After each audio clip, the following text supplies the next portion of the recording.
雖然個名叫做麵條早餐餅，但係想食隨時整都得㗎。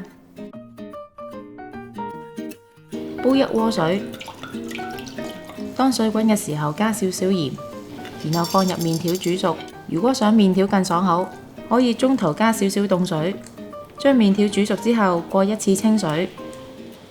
紅蘿蔔同埋薯仔去皮，切幼絲。薯仔絲浸一陣水，以防佢氧化。再撈起薯仔絲，瀝乾備用。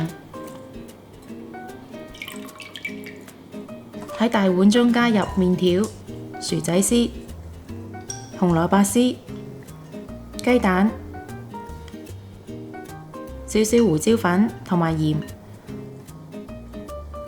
充分攪勻。再加入蔥粒，逐少加入麵粉，攪拌成糊狀。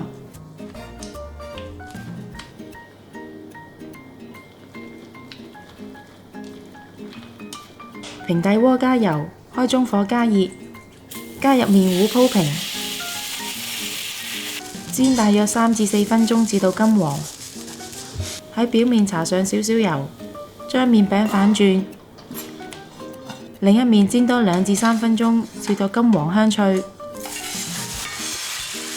上碟後，搽啲番茄醬，灑上海苔粉，就可以趁熱享用啦。